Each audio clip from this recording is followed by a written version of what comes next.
그 세레브로 어제 이제 설명하면서 작가가 이제 그런 얘기를 했었는데 이 책 만들어지는 과정을 조금 설명드리는 게 도움이 될 것 같아요. 이 사람에 대한 이제 개념이라고 해야 될까요? 생각이 이제 확 바뀐 게 한 이제 10년 된 것 같아요. 왜냐하면 그 전에는 사람이 예를 들면 이제 흔히 말하는 이제 그 에클레시아라고 하는 헬라어 말처럼 모여지는 이제 교회처럼 이제 그런 사람들 책에도 이제 그 설명은 좀 나옵니다만 그 사람들에 대한 생각만 있다가 그거는 이제 어떤 몸이고 그 몸에 정신 우두머리 같은 그리스도라는 존재가 있고 그 전체를 합해서도 이름을 그리스도라고 한다. 그게 엄청나게 충격적이었거든요. 왜냐하면 이제 제가 알고 있는 그리스도는 예수 그리스도 외에는 예수 그리스도가 그리스도지.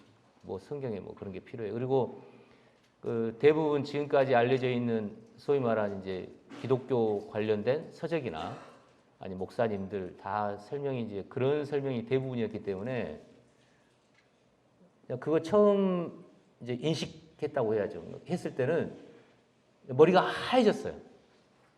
무슨 얘기냐면 제가 알고 있는 모든 생각을 이제 다 바꿔야 될 것 같은 거예요. 왜냐하면 그전에는 모든 거를 예수 그리스도 기준으로 다 생각해 왔는데 그리스도라는 존재가 그 예수 그리스도만 성경에 설명하고 있지 않고 아까 말한 그 아들들을 하나로 만든 그 존재를 그리스도라고 한다라는 생각을 하니까 그러면 지금까지 생각했던 인간에 대한 개념부터 모든 게 이제 다 이제 뒤집어져야 되고 그럼 지금까지 내가 알고 있는 거를 이제 다 바꿔야 될 텐데 이제 그 생각을 하니까 그냥 머리가 그냥 하얘지는 느낌 있잖아요. 그냥 공백 상태가 돼버린 듯한 갑자기. 그래서 이제 바이블을 이제 이것저것 어디에 이제 그런 얘기가 있는지 찾아보고 뭐 하면서 이제 점점 정리가 됐고 저한테도 그렇게 낯설었으니까 그걸 들으신 분들도 흔히 아는 표현으로는 뭐 지진이 난다. 이게 머리 아파 죽겠다. 아니 그냥 바이블을 그냥 내가 마음 편하라고 보는 건데 이거 바이블 보니까 마음이 안 편해. 그냥 복잡하고 힘들고 그 다음에 뭐를 그냥 지금까지 내가 알고 있는 게 그럼 잘못된 건가? 이런 생각부터 시작해서 굉장한 그런 이제 같이 그 바이블을 이제 관심 갖고 있는 분들 사이에서도 이제 그런 내용이 계속 이제 있어 왔고 그래서 이거를 좀 쉽게 좀 설명을 해드려야 될 것 같은데 그런 재주는 없고 뭔가 이제 분명해지는 것 같긴 한데 이걸 어떻게 표현해야 될지를 이제 굉장히 좀 고민하고 중간에 책을 몇 번 내보려고 했다가도 뭐 계속 이제 엎어졌고 뭐 이제 그런 과정을 이제 겪으면서 이번도 이렇게 출판 기념 사실상 날짜를 먼저 잡았어요. 이때 출판 기념회 한다. 날짜를 잡아놓고 책을 그냥 막 그야말로 쪼아가지고 그냥 이렇게 마치 시험 볼 때 벼락 공부하듯이 그냥 그렇게 해서 어떻게 보면 책이 나온 게 거의 기적적일 정도로 그냥 막판에 그렇게 해서 이제 나온 책이에요. 이제 그렇게 하다 보니까 사실 이제 누가에 관련된 책을 내겠다라고 이제 마음 먹은 거는 이제 작년부터인데 그래서 뭐 이렇게도 해보고 저렇게 또 몇 개 시도를 해봤죠. 다 안 맞아요. 왜냐하면 이제 저도 모르게 그 스타일이 좀 고정이 됐었나 봐요. 무슨 얘기냐면은 저는 이렇게 떠드는 거는 좀 되는데 글로 쓰는 거는 좀 안 되는 상대적으로 이제 안 되는 사람이라서 그런데 제가 글 쓰는 재주가 아예 없는 건 아니거든요. 한때는 뭐 이제 이 포탈이라고 하는 어떤 거기에 글 올려가지고 뭐 몇십만 명도 글을 보고 했던 이제 글도 써보고 했는데 그 글하고 또 이런 종류의 글하고 성격이 달라서 짧은 건도 써보고 막 이렇게 시도를 해봤는데 안 돼요. 안 돼서 이제 책 편집하는 분들하고 이제 다시 상의를 한 게 원래 하던 대로 해야겠다. 그래서 3월에 이제 세미나에서 다시 가장 최근에 되어 있는 한강 작가라든지 AI라든지 이런 내용으로 세미나를 사람에 대한 세미나를 하고 그걸 이제 녹취를 해가지고 그 녹취본을 바탕으로 다시 이제 이렇게 책을 이제 만드는. 근데 거기 보면 이제 뭐 앞에 이제 서문 비슷하게 써 있는 들어가는 글에 그 저의 졸고를 리라이팅 수준으로 편집팀들이 해줬다라는 말이 나와요. 사실 그 과정을 거친 거예요. 그래서 몇 분이 이제 그걸 뭐 AI로도 돌려보고 그 다음에 이제 정리도 해보고 왜냐하면 이제 제가 그 세미나 했던 그런 패턴의 어떤 내용의 글 성격은 바이블에 대해서 굉장히 많이 알고 있거나 아니면 저랑 이제 공부를 많이 했던 분들은 좀 이해하기 쉬운데 그나마 이거를 전혀 모르는 분들을 위해서 책을 만들었는데 그런 분들은 그 내용을 들으면 점점점점이죠. 그래서 이거를 좀 어떻게 하면 좀 편하게 좀 성경을 잘 모르는 바이블에 대해서 어떤 선입관을 갖고 있거나 아니면 그런 분들이 그냥 편하게 읽을 수 있도록 어떻게 이제 내용을 바꿀 거냐라는 게 이제 굉장히 고민이었고 그런 재주는 이제 저한테 없어요. 그래서 이제 편집팀들이 굉장히 고생을 해서 그냥 그거 바꾸고 막 어떻게 해가지고 해서 이제 겨우겨우 해가지고 지금 나온 거예요. 그래서 이 책은 이제 이름은 제 이름으로 돼 있지만 사실상 굉장히 많은 분들이 고생을 해가지고 책을 이제 만들게 됐고 앞으로도 이제 이것도 번역하고 또 그 하는 거에도 또 여러분이 이제 또 고생하실 수밖에 없는 이제 그런 형태예요. 그래서 책이 나왔는데 아까 이제 그런 질문이 많았잖아요. 그런 인문학으로 성경을 이해하지 못한 분들한테 어떻게 이제 이거를 더 잘 이해할 수 있도록 할 거냐, 하려면 어떻게 해야 되느냐. 그런 마음으로 하시면 될 것 같아요. 무슨 얘기냐면 제가 그 사람에 대한 개념을 이해한 게 제가 독방에 앉아가지고 흔히 말하는 대로 계시를 받았거나 아니면 성경을 보다 혼자 깨달았거나 그랬으면은 제가 어떤 주장을 할 수 있어요. 근데 그렇지 않았어요. 그 사람에 대한 개념도 이해할 때도 책을 내기로 하고 거의 책을 만들었어요. 다 내용이 나와가지고. 그래가지고 이제 그거를 수정하고 편집하고 토론하는 과정에 도대체 숙제가 안 풀리는 거예요. 이거를 바이블에 이제 그런 게 설명이 되어 있는데 이거를 이렇게 해도 이해도 안 되고 저렇게. 그러니까 그리스도라는 말을 예수 그리스도라고 말을 이해하는 순간 도대체 그게 말이 안 돼요. 그리고 그 교회라고 설명해도 말이 안 되고. 가지고 그냥 무한 루프 돌듯이 빙빙빙빙 계속 돌았는데도 그 고린도전서에 있는 그 첫 열매들이라고 하는 부분이 설명이 안 돼서 빙빙빙 돌다가 아 그러면 이거를 우리랑 그리스도랑 합쳐진 그 그리스도 개념으로 이해해야 이해가 되겠구나라는 게 대화를 하다가 그냥 그게 그 자리에서 얘기된 얘기예요. 골방에서 알아진 게 아니라고요. 그리고 책 나오는 과정도 그렇게 했고 그 다음에 이게 다른 사람한테 알려지는 과정도 이거를 듣고 이해하신 분들이 전체가 움직여야지 되는 부분이지 저 혼자 막 제가 아는 지인들하고 제가 아는 사람들한테 뭐 이렇게 한다고 해서 되는 성격이 아니라고요. 사실상 그런 성격이 어느 정도 이해됐기 때문에 출판사의 이름을 세레브로 투쓰리라고 한 겁니다. 어떤 개인적인 문제가 아니라 그 사람이 두세 사람이 모여서 나와 있는 그런 지식이나 그런 내용들을 공유하고 사람들한테 알리고 하자고 해서 이제 출판사 이름도 그렇게 된 거고 과정도 그러하고 이 책도 그래요. 그래서 이름만 이정으로 돼 있지 지금까지 많이 같이 이제 공부하고 알아져 온 내용의 결과물입니다.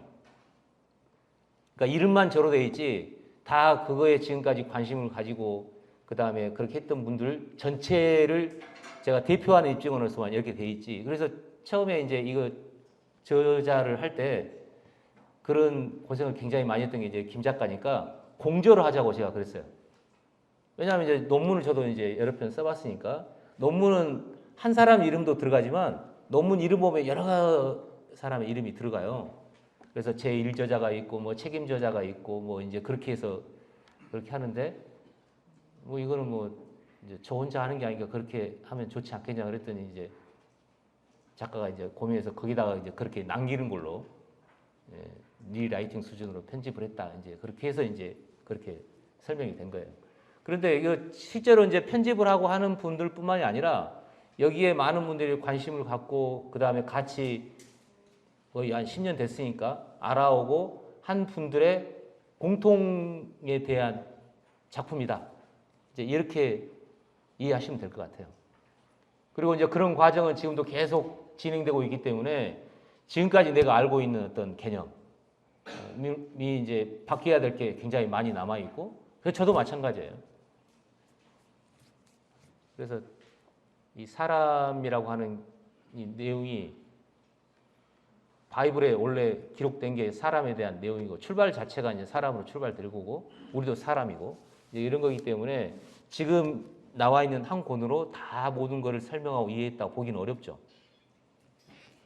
그래서 이제 시리즈로 해가지고 이게 총서 1이고 이게 이제 사람으로 돼 있고 앞으로 이제 시리즈로 이제 계속 이거를 해야겠다라고 지금 생각을 하고 있습니다. 그래서 그런 과정도 이제 지금 했던 과정하고 뭐 좀 실수하거나 아니면 시간 낭비를 하거나 하는 시간도 있어서 이제 그런 거는 많이 이제 정리를 하고 해야겠지만 그래서 어젯밤에도 이제 몇 사람끼리 이제 상의를 했어요. 이번에 책이 만들릴 때는 뭐 엉뚱한데 시간 낭비를 했고 뭐 이러 하니까 이런 걸 좀 빼고 또 이러이러한 과정을 거쳐서 이렇게 하자 해서 출판사에 공식적으로 이제 어떤 뭐 교보문고나 이런 책을 낼 때는 1년에 2권은 나와야 된대요. 그래서 어제 이제 얘기로는 그 올 말에 책을 하나 더 내자. 올해가 가기 전에. 그래서 이제 그렇게 얘기가 됐고 그리고 지금까지 했던 식으로 이제 그 다음이요.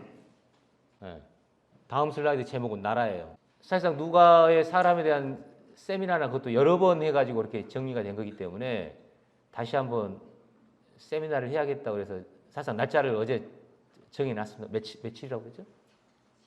7월 10일, 12, 13일이에요. 3일간.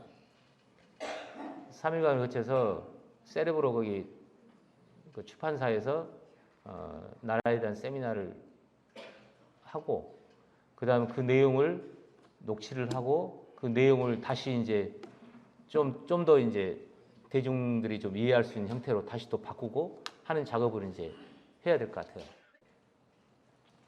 그래서 이 사람에 대한 내용을 좀 더 여러 각도로 이제 이해하기 좋은 표현이 바이블의 이제 이 나라예요, 나라. 누가가 설명하는 그 나라 개념은 그 수태고지로 알려져 있는 그 가브리엘이라는 천사가 누가복음에만 나옵니다. 마태, 마가, 요한복음에 그 내용이 없어요. 근데 그 가브리엘 천사가 구약 성경에 다니엘서만 나와요. 거기도 딱 2번 나와요. 그 다음에 누가복음에도 딱 2번 나오고. 근데 거기서 말하는 게 연결돼 있어요. 그 다니엘서에 말하는 가브리엘이 2가지를 얘기를 했는데 나라의 성격에 대해서 이스라엘 나라가 회복되는 그 나라하고 소위 말하는 이제 계시록에 나와 있는 그 공포스러운 적그리스도가 다스리는 짐승이 다스리는 그런 나라에 대한 얘기하고 그 다음에 이스라엘이 회복된 얘기를 다니엘서 이제 8장에서 얘기를 해놓는데 9장에 가면 그리스도라는 나라가 먼저 있고 그 다음에 적그리스도가 나타나는 그렇게 설명이 되어 있어요. 2가지가 표현이 달라요.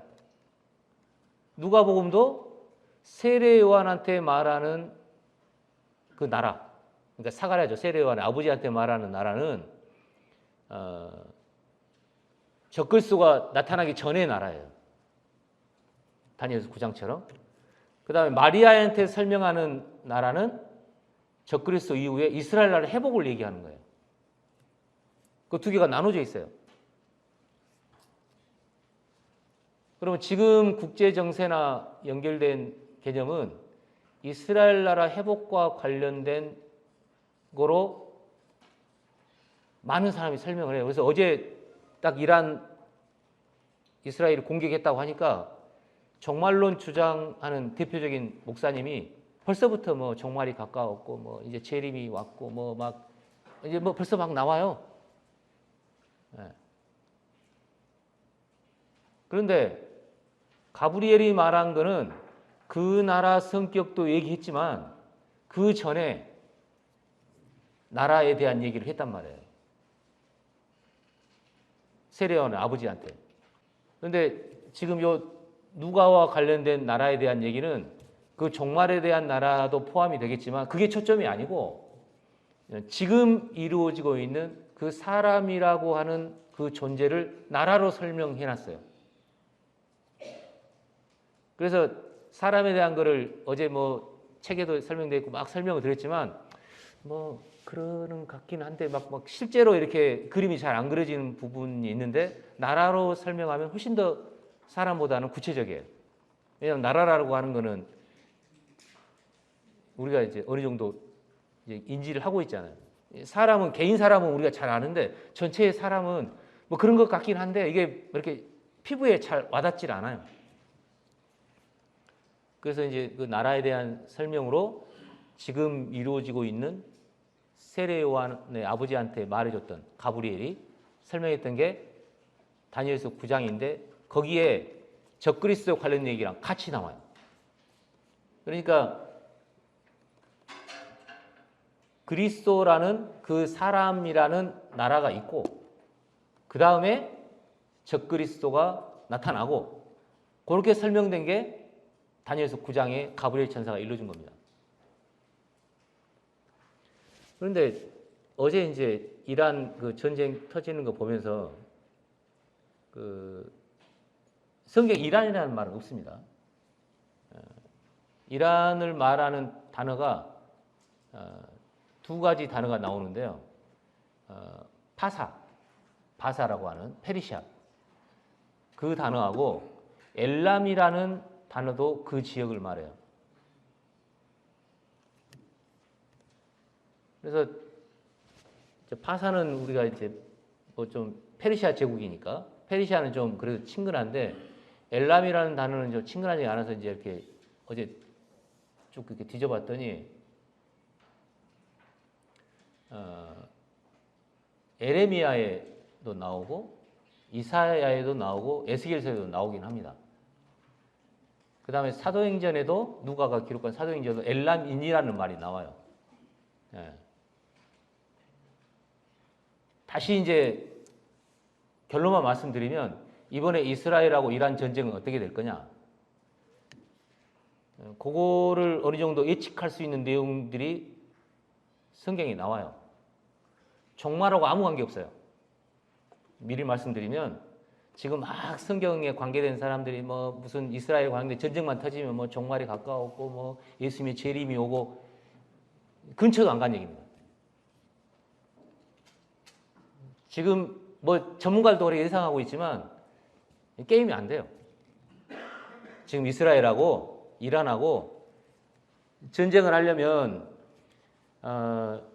이제 이게 5차 중동 전쟁으로 이름이 붙을지 안 붙을지는 이제 조금 더 봐야겠지만 이제 전면전 양상으로 가긴 할 텐데 전면전 하기가 좀 쉽지 않아요. 무슨 얘기냐면 너무 거리가 멀게 있어서 전면전을 하려면 이제 보병이 움직여야 되는데 보병이 움직이기 쉽지 않아요. 일단 이스라엘은 군대 숫자가 이란 쳐들어가지고 점령한 만큼 그렇게 있지도 않고 그러면 이란이 군대가 한 10배쯤 많다고 하니까 그 오려면 한참 와야 되는데 너무 멀어요.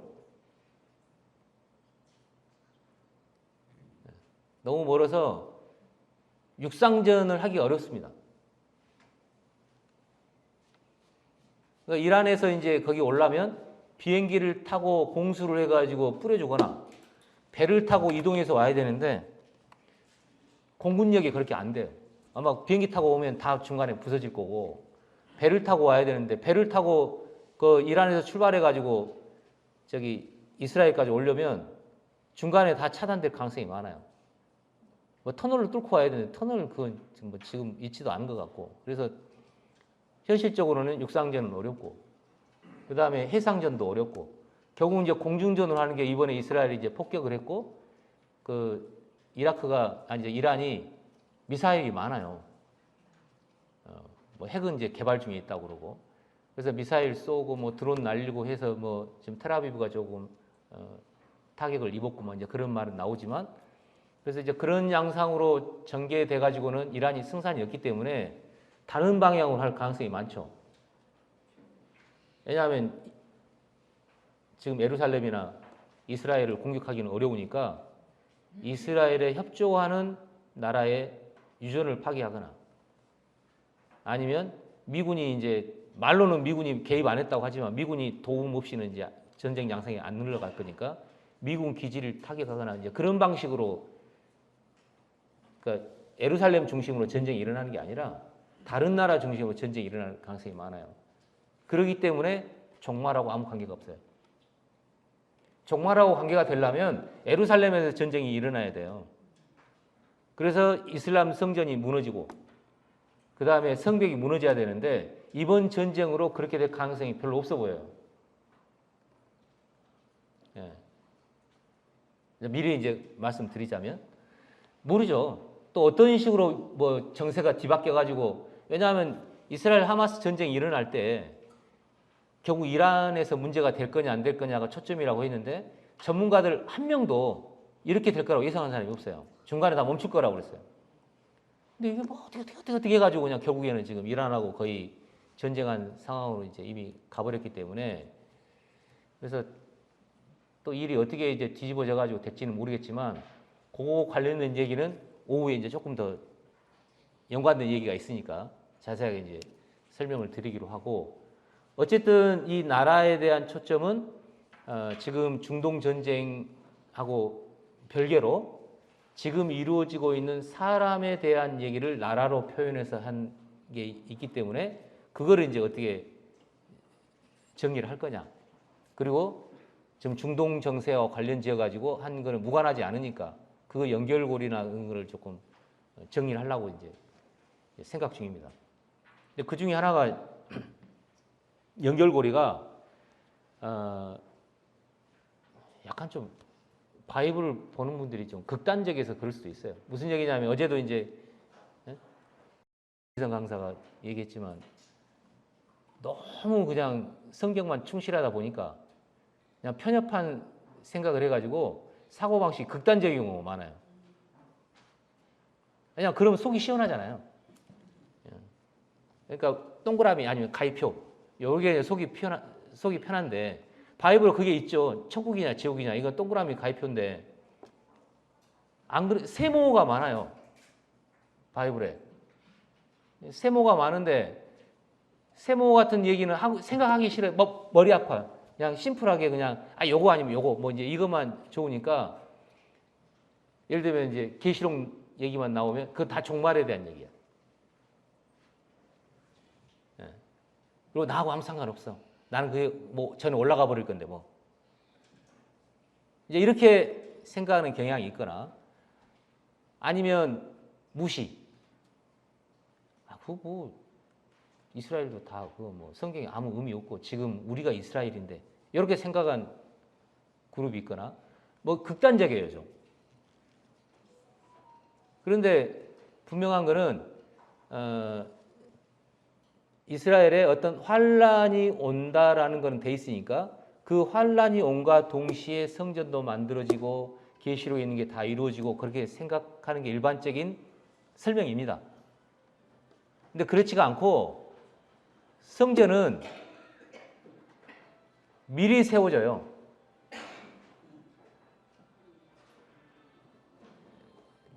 성전만 그런 게 아니고 짐승이라고 하는 나라도 7년 대활란 때 느닷없이 나타난 게 아니에요. 그 전에 나타나요.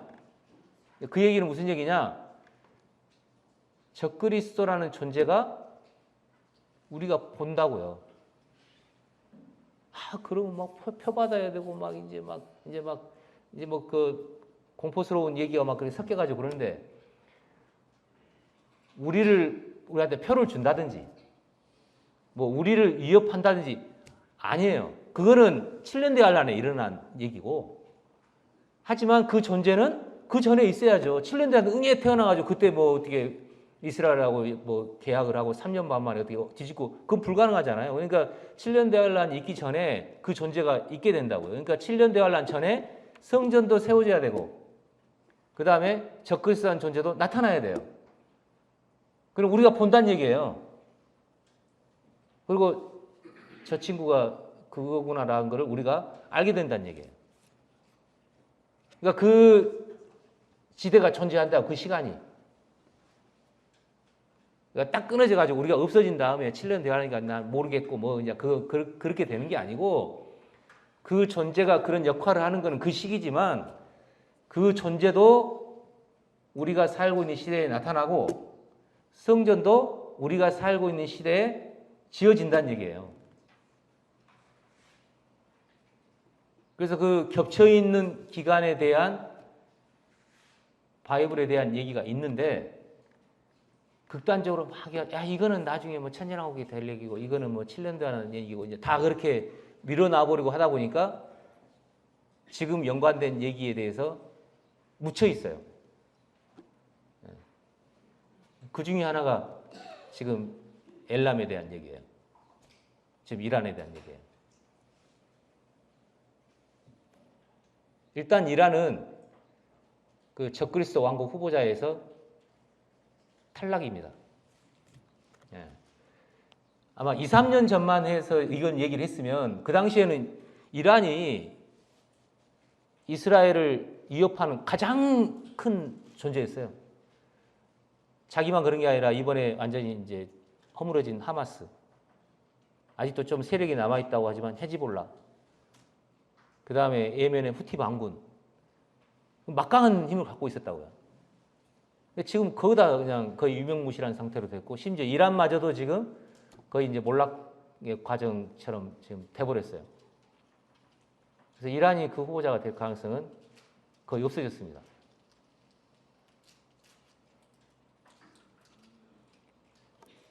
그래서 앞으로 이제 중동 정세에 관련돼 가지고 성전이나 그러면 거기서 정세가 어떻게 흘러갈 거냐에 대한 얘기가 뭐 이제 오후하고 이제 자꾸 이제 겹쳐서 이제 설명을 드리는데, 똑같은 설명이라도 지금 우리가 보는 입장에서 보는 거랑, 그 다음에 7년 대환란에 당하는 계시록에서 이스라엘 사람들의 보는 입장하고 관점이 달라요.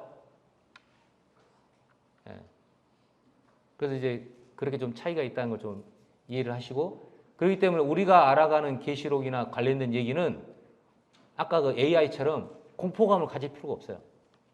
아까 보면은 뭐 막 그 오피어스 막 나와가지고 얘들이 감정을 가지면 어떻게 하냐, 우리를 괴롭히고 힘들게 하고 어떻게 하냐, 그런 현상이 나타날 수는 있지만 실제로 우리를 지배하거나 그런 일은 안 일어나요. 그리고 거기에 관계된 그 아까 그 영을 불어넣어 가지고 그 전제가 탄생되는 거는, 그거는 7년 대환란 때예요. 그러니까 실제로 위협이 되고 하는 거는 다 그때 얘기고, 지금 우리한테 나타나는 AI나 그 다음에 적그리스도나 그 다음에 성전에 대한 얘기는 우리가 그 사람에 대한 이해, 그 다음에 그걸 도움되는 전부 그런 방향으로 전개가 돼요. 그러니까 공포감을 가질 필요 없다고요. 다 우리가 사람을 이해하거나 아니면 뭔가 더 이해할 수 있는 방향으로 세상은 흘러갑니다. 물론 뭐 막 이제 복잡하고 뭐 중간중간에 어렵고 뭐 당장 전쟁 나면 석유가 오르고 뭐 이제 이런 건 있겠죠. 하지만 실제로 우리를 괴롭히고 우리한테 그런 타격을 주고 하는 거는 계시록에 나와 있는 상황은 우리한테 안 일어난다. 하지만 그 조짐으로 보이는 성전이 세워진다거나 아니면 적그리스도가 나타난다거나, 그거는 지금 시절에 나타난다. 근데 그 적그리스도가 나타나는 게 성전에 나타나는 거는 7년 대환란, 이렇게 이해하시면 돼요. 그래서 우리랑 무관하진 않지만 직접 관련된 거는 7년 더 관련 얘기다. 이렇게 이해하시면 되는데 이걸 막 그냥 무 짜듯이 잘라서 없다거나 아니면 뭐 그냥 막 지금 종말이 왔다거나 호들갑을 떨거나 그럴 일은 전혀 아니라는 거예요. 물론 아까 말씀드린 것처럼 경제적인 피해가 있을 수 있고 뭐 환율이 어떻게 되고 뭐 유가가 어떻게 되고 그런 변동은 생길 수 있지만 우리한테 직접적으로 그렇게 하는 타격이나 그런 거는 없다고 생각하시고 물론 뭐 편안한 마음으로 지켜본다는 말은 좀 어폐가 있지만 막 그렇게 요동하기보다는 좀 잘 주시해보고 여기에 바이블의 어떤 내용하고 어떻게 연관돼 가지고 이 사람에 대한 이해나 나라에 대한 이해나 국제 정세가 어떻게 돌아가는지 주시할 필요가 있고 그렇게 내용을 이해를 하면 주변 사람들한테도 이제 설명해 줄 수도 있고 그다음에 이 사람에 대한 이해를 할 수 있는데 굉장히 도움이 되는 방향으로 간다 이렇게 이해하시면 될 것 같아요. 그래서 이 나라에 대한 얘기는 앞으로도 굉장히 좀 나올 거고 7월 달에 아마 이제 그 세미나를 하면 뭐 한강 작가하고 AI가 나와서 사람에 대한 내용이 조금 더 좀 어필할 수 있고 쉬운 내용으로 됐듯이 지금 중동 정세하고 일어난 일이 이 나라를 이해하고 하는데 굉장히 도움이 되는 방향으로 흘러갈 거고 좀 많이 좀 정리가 될 겁니다. 그 중에 하나 이제 힌트가 되는 거가 오늘 아침에 제가 확인을 해봤는데요. 그 다니엘에서 한 말이 뭐냐면 다니엘이라는 사람은 약간 누가하고 비슷한 면이 있어요. 무슨 얘기냐면 어제도 설명드렸지만 누가는 계시를 받지 않았어요. 직접 만난 적이 없다고요. 철저히 기록에 의지했는데 다니엘은 환상을 본 사람이고 그렇긴 하지만 책을 보고 알아진 내용도 있어요. 그게 무슨 얘기냐면 에레미야를 보다가 70년이라는 의미를 깨달은 거예요. 그래서 예루살렘이 황폐하게 됐는데 70년 만에 그게 끝난다라는 것을 에레미야서를 보고 알았대요. 그건 계시받은 게 아니에요. 그런데 가브리엘이라는 천사가 나타나가지고 그 70년의 의미에 대해서 자세히 설명을 해줘요. 그러니까 에레미야를 보고 안 70년의 내용에 더해가지고 가브리엘이라는 천사가 나타나서 70년을 자세히 설명해 준다고요. 그게 71회로 설명해 준 설명이에요.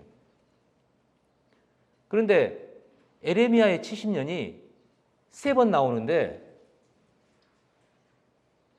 2개는 같은 의미고 하나는 다른 의미예요. 70년 만에 그러니까 에레미야는 잠깐 이제 보충 설명을 말씀드리면 우리 남북한 나뉘어지듯이 이스라엘이 북이스라엘하고 남유다로 갈렸어요. 갈려가지고 이사야서는 둘 다 존재했을 때 선지자입니다. 에레미야는 북이스라엘이 아수르에서 멸망돼요. 하고 남유다만 남았을 때 선지자예요. 그 다음에 에스겔서는 다 망했을 때 선지자예요. 그래서 관점이 조금씩 달라요. 근데 에레미야에서 그걸 힌트를 줄 수 있는 굉장히 중요한 단어가 북이스라엘이 없어졌어요. 남유다만 남았는데 이 남유다가 바벨론 느부갓네살이라는 왕에 의해서 멸망당할 거라는 얘기를 해요. 그러면서 무슨 얘기를 하느냐? 무화과 얘기를 꺼냅니다. 썩은 무화과하고 좋은 무화과 2개를 설명을 해요. 그러면서 지금 여호와긴이라는 여고냐 때 잡혀간 사람들이 좋은 무화과라는 거예요. 이 사람들이 70년이 지나면 회복된다. 이제 그 얘기를 한 거예요. 그래서 팝송의 저기 바벨론 강가에서라는 다다다다다다라라 라라라라 그게 그 내용이에요. 시편 137편은 그러니까 바벨론 강가에서 돌아가는 걸 희망하는 이제 그 노래라고요. 그래서 70년 만에 돌아왔어요. 그 얘기가 에레미야 25장에 나와요. 근데 에레미야 29장에도 그 70년 얘기가 나오는데 그 70년이 아니에요. 무슨 얘기냐면 에레미야 25장에 나온 70년은 바벨론에서 돌아온다는 얘기예요. 바벨론에 잡혀갔으니까. 근데 29장 얘기는요, 바벨론에서 돌아온다는 얘기가 아니에요. 흩어져 있는 나라들에서 돌아온다는 얘기예요. 그럼 그때 얘기가 아니죠. 그러니까 에레미야는 무슨 얘기를 하냐면 그 당시 남유다 사람들이 잡혀가 가지고 돌아오는 얘기를 하면서 나중에 이미 이스라엘은 다 흩어져 버렸잖아요. 북이스라엘은. 흩어져 있는 이스라엘하고 흩어져 있는 유다가 돌아오는 시기도 70년으로 얘기를 해요. 그거는 그때 70년이 아니라 다니엘에 나와 있는 70일에 해당되는 70년이에요. 그래서 다니엘이 그걸 보고는 그걸 깨달은 거예요. 아, 요 70년은 70년 만에, 이거 뭐 깨달을 거 자시고도 없어요. 그냥 70년 만에 돌아간다는 얘기니까. 뭘 그거 깨달아요. 그냥 보면 알면 되지. 근데 뭘 알았냐면 이스라엘 유다가 전체가 회복되는 70년이 있다는 걸 알게 된 거예요. 에레미야를 보다가. 그걸 깨달았을 때 가브리엘 천사가 나타나가지고 그 70일에는 이런 거다라고 설명해 준 게 다니엘서 9장이에요. 그래서 에레미야를 보면 그 바벨론 뉴스라고 해가지고 바벨론에 잡혀가서 70년 만에 돌아온 얘기도 있지만 그 얘기는 별로 없고 많은 얘기가 이스라엘과 유다가 회복되는 나중 얘기가 훨씬 더 많아요.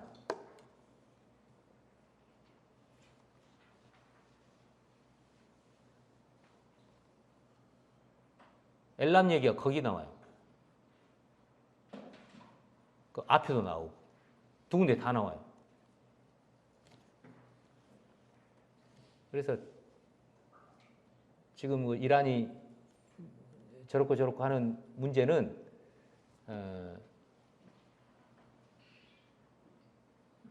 적그리스도하고 직접 연관되어 있는 나라에 안 들어간다고 보시면 됩니다. 안 들어간다고 보시면 되고, 그래서 누가가 설명하는 그 나라에 가브리엘이 출발돼서 나타난다는 것은 굉장히 중요한 의미예요. 저는 뭐 누가복음에 관련된 주석을 어지간한 건 다 가지고 있는데 그런 설명이 아예 없어요. 그러니까 가브리엘은 그냥 수태고지 했다. 요한이 나타난다. 예수님이 태어난다. 그 얘기만 했다고 하지. 거기 나라 설명이 그렇게 돼 있고 구약의 다니엘서하고 연결돼 가지고 그런 의미로 연결돼서 설명됐다라는 설명이 모르겠어요. 아직까지 뭐 어디 있는지는 모르죠. 뭐 다 본 게 아니니까. 그래서 지금 그 나라 돌아가는 그 정세에 대해서 누가가 굉장히 그때 자세히 설명을 해놨고 이해할 수 있도록 설명을 해놨다. 이제 그렇게 이해하시면 되고, 나라에 대한 설명은 이제 앞으로 계속 좀 해서 7월 달에는, 물론 뭐 또 7월 이후에 뭐 새로운 우리가 또 글을 쓰다가 또 정리된 것도 있으니까 그런 일이 이제 생길 수 있습니다만, 지금은 굉장히 이제 한강 작가하고 그런 것처럼 이스라엘 하마스 전쟁이나 이란에 관계된 전쟁이 그걸 이해할 수 있는 굉장히 중요한 거를 제공해 주는 걸로 지금 상황이 바뀌었다는 거예요. 다음이요. 이게 이제 합쳐질지 구분될지는 모르겠는데요. 이 소망이라고 하는 거는 이스라엘 사람들은 소망이고 이스라엘의 회복이 소망이죠. 예루살렘의 구속, 이스라엘의 구속. 왜냐하면 이 누가가 이걸 기록할 당시에 몇백 년 동안 바벨론, 페르시아, 헬라, 로마에서 지배를 받았기 때문에 그거를 이제 회복하는 게 이스라엘의 소망이라고 되어 있는데, 바울이 그 소망을 사도행전에 가서는 다른 걸로 소망을 설명해요. 뭐냐면 부활에 대한 얘기입니다. 그러니까 누가복음까지는 거기 다룬 소망이라는 단어가 나라의 회복이에요. 그런데 사도행전으로 넘어가면서 예수 그리스도의 부활도 소망으로 설명하고, 그 다음에 죽은 사람들의 부활도 소망으로 설명하고 하면서 그 소망에 대한 얘기가 돼 있는데, 그 소망의 실체가 뭐냐면, 뭐 이번에는 그 설명을 안 했습니다. 사람에 대한 소망이에요. 근데 그 소망이 그 사람이 나라하고 연결되어 있기 때문에 이 나라에 대한 내용으로 포함시킬지, 아니면 내용이 많아서 소망으로 좀 분리해가지고 지금 뭐 누가복음의 중요한 소망이 그리스도를 보기 전에는 죽지 않는다는 그 소망에 대한 얘기인데, 그거하고 연결돼서 할지 좀 이건 좀 생각을 좀 해봐야 되는 부분입니다. 그래서 이것도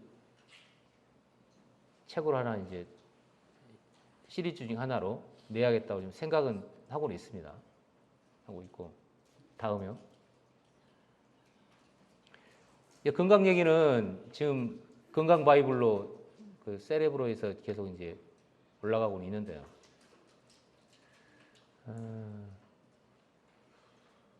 이 건강에 대한 얘기도 뭐 이제 계속 이제 공부했던 분들은 어렴풋이 이제 이해하고 있는 내용이기도 하지만, 이 개인의 건강이 자기가 잘 해가지고 인간의 구조를 이해를 해가지고 하는 건강에 도움받는 거 분명히 있습니다. 저도 이제 그런 공부를 한 의사이기 때문에. 그런데 누가가 이렇게 하면 건강해져요 라고 누가복음이나 사도행전에 설명이 없어요. 근데 누가는 뭐 여기 이제 책에도 이제 피로 만들어진 교회에 대한 얘기라든지 새 사람 얘기는 이제 있기는 합니다만, 그 사람에 대한 설명을 하면서 건강에 관련된 얘기가 힌트로 될 만한 게 있어요. 무슨 얘기냐면, 누가라는 사람은 바울이라는 사람하고 바울이 죽을 때까지 이제 옆에 붙어 있었던 사람이에요. 기록을 보면. 그러면 다니다 보면 바울이 몸이 그렇게 컨디션이 좋았던 사람이 아니에요. 특히 눈이 안 좋았어요. 처음 예수님 만났을 때 너무 강력하게 받아 눈이 좀 멀었다가 다시 이제 좀 이렇게 보게 됐는데, 그게 회복이 덜 된 건지 아니면 또 뭐 안질이 있었는지는 모르겠습니다. 근데 그것뿐만이 아니라 그 육체에 가시가 있다는 표현으로 봐서는 뭐 좀 이것 저것 뭐 병이 있었을 가능성이 있어, 뭐 구체적인 표현은 없습니다. 근데 거기다가 누가가 의사니까, 자, 히포크라테스식 처방에 의하면 요거는 이렇게 치료를 해야 돼요, 요거는 이렇게 해야 돼요라고 언급이 없어요. 그런데 누가가 했었을 거라고 추측되는 게 있어요. 그게 뭐냐면 술 얘기입니다. 술. 여기 계신 분들 뭐 술 좋아하시는 분들이 뭐 많지는 않은데, 그래도 어제 이제 포도주 조금 마셨는데요. 생각해보니까 한 잔 다 못 먹었네요. 그냥 정신없어서 지나갔는데요. 그 포도주를 조금 쓰라는 거를 바울이 디모데한테 얘기를 해요. 그럼 생각을 하면 히포크라테스 시절에 포도주가 약으로 쓰였단 말이에요. 그러면 이제 바울이 그거를 근거를 하려면 구약에 이 포도주에 대해서 조금씩 쓰는 것에 대해서 뭐가 근거가 있어야 했던, 구약 성경에 그런 말이 안 나와요. 예. 그러면 왜 바울이 그 얘기를 했을까? 생각을 해보면 누가가 디모데하고 같이 다녔단 말이에요. 근데 누가가 얘기해 줬을 것 같아요. 디모데가 약골이에요. 잔병 치레가 많고 또 비위가 약해가지고 소화도 안 되고, 그 다음에 자주 그냥 만성적으로 병을 갖고 있으니까 누가가 얘기해 줬을 거예요. 이런 거는 포도주 조금 쓰면 된다. 그런데 디모데 성격상 안 들었을 것 같아요. 여기 있는 분도 그런 성격 가지신 분들 있어요. 병원은 죽어도 가기 싫고, 의사가 하는 말은 개똥으로 생각하고, 내가 내 몸 알아서 하는 거지 뭐. 하나님이 내 몸 만들어줬는데 뭐.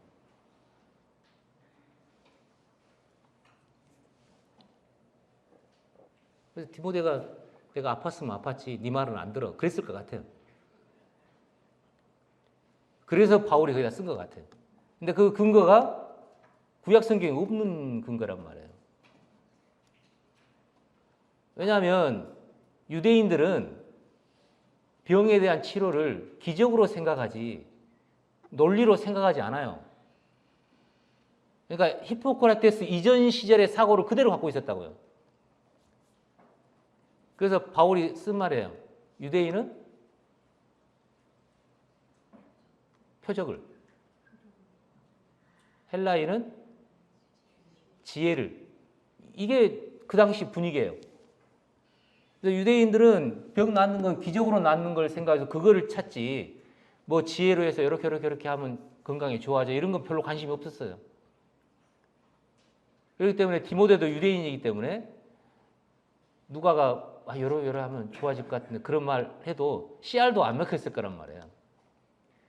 그래서 그 귀중한 성경에 그런 내용을 써서 네 비유와 자주 나는 병을 위해서 포도주를 조금 써라는 말이 아예 들어가 있어요. 그래서 그거의 근거는 누가일 가능성이 많아요. 물론 성경에 뭐 이건 뭐 내가 누구한테 들었는데 야, 너 기적 바라지 말고 그냥 이렇게 이걸로 치료해라고 하는 말이 없기 때문에 단정은 할 수는 없지만 이제 의사의 입장에서 보면은 그렇게 보여요.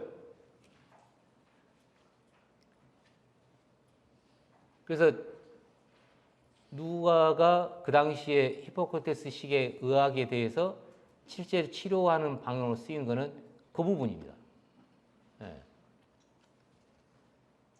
그래서 건강에 대한 이해를 이제 어떻게 할 거냐 대한 부분인데 누가도 사람에 대한 이해를 하고 했기 때문에 그런 소아나 아니면 병에 대한 그런 부분도 있지만 요즘에 이제 중요한 소위 말하는 이제 마음을 치료하는 또 병에 대해서 견디는 이제 그런 부분은 잠언에 아주 설명이 잘 돼 있어요. 근데 그 잠언의 설명이 개인 사람에 대해서 얘기해 가지고 병을 좋게 하는 설명이 아니고 복수의 사람에 대한 설명이에요. 그래서 솔로몬이 자기 이제 아들들이 많았을 텐데 그 아들들한테 해주는 말을 하면서 아들들아라고 했다가 그냥 아들이라고 해버려요. 이게 흘러가는 똑같은 문장에. 그러면은 자기 아들들 다 모아놓고 했다가 자기가 노보암한테 물려줬으니까 노보암 이쁘니까 너 이리 와봐. 너한테만 일러줄게. 이렇게 해야 돼. 이런 게 아니란 말이에요. 거기서 말하는 아들은 어제 말씀드린 아들들을 한 아들로 만든 것처럼 그 아들들 전체를 한 아들로 생각해가지고 아들아라고 한 거예요. 그래서 단수로 얘기한 내용을 실제로 풀어진 내용을 보면은 복수로 설명되어 있어요. 그래서 바이블에 그런 표현이 많아요.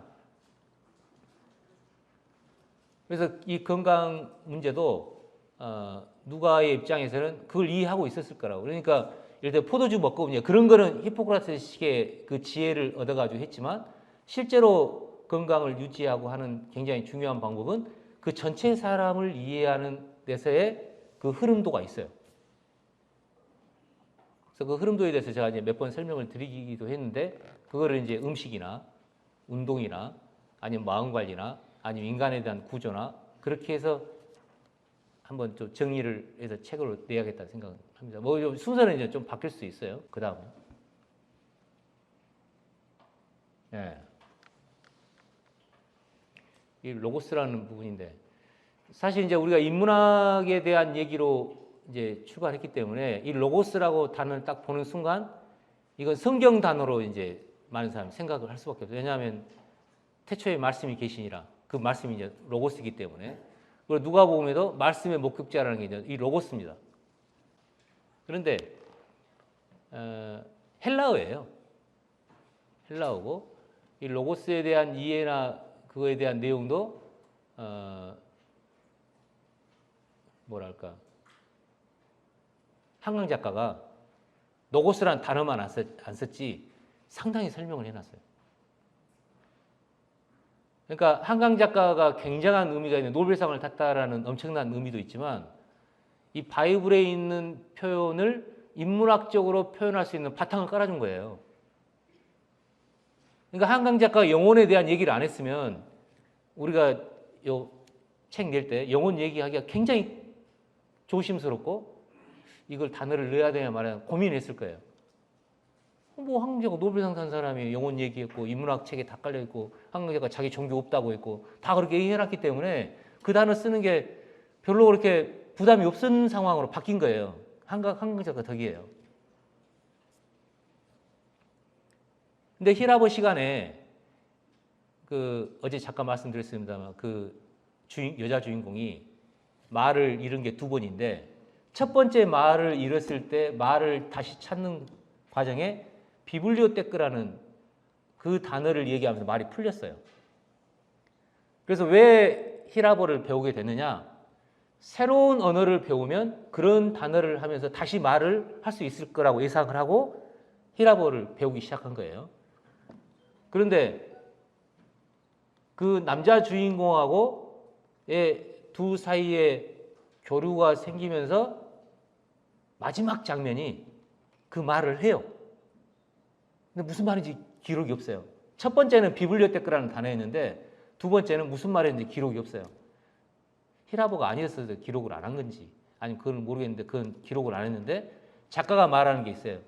태초부터 있는 그 딱 하나의 음절. 예. 그거가 엄청난 뭐가 있을 거라고 미리 얘기를 해놔요, 중간에. 근데 그거를 이제 뭐 우리말로 써 있으니까 헬라어식으로 번역하면 그게 로고스거든요. 근데 이거를 이제 만약에 한강 작가의 책을 헬라어로 번역을 했다, 그리스 말로 번역했다고 하면 그리스판에서 그 단어를 뭐라고 번역했는지 확인해 보면 좋을 것 같아요. 예. 그 태초부터 있었던 그 음절에 대한 그 말, 작가의 말을 그리스에서도 분명히 번역됐을 텐데 그 단어를 뭐라고 번역을 했을까? 추측컨대 로고스로 번역했을 거예요. 세상이 재밌어졌죠. 무슨 얘기냐면 이제 전에는 다 외국에 있는 뭐 헬라어니, 히브리어니, 영어니 그런 것들을 우리말로 번역을 해가지고 어쩌고 저쩌고 하는데 지금 거꾸로 돼가지고 우리말로 써놓은 걸 이제 외국어로 번역하는 시절이 됐으니까 그래서 헬라어 한강 작가가 노벨상 타니까 그때 굉장히 히트친 감상평이 뭔지 알아요? 드디어 노벨상 받은 문학 작품을 우리말로 읽을 수 있게 됐다.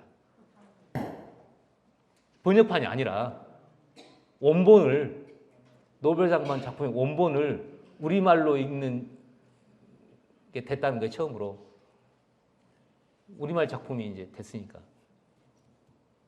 그래서 이제 우리말이 밖으로 어떻게 번역되는가를 보는 게 굉장히 이제 뭔가 힌트를 얻을 수 있는 세상으로 이제 바뀌었다고요. 그래서 이 노고스에 대한 개념도 상당히 좀 진전된 그런 개념으로 지금 바뀌었기 때문에 기존에 나와 있는 노고스라는 입장하고 굉장히 다른 성격의 책이 나올 가능성이 있다는 거예요.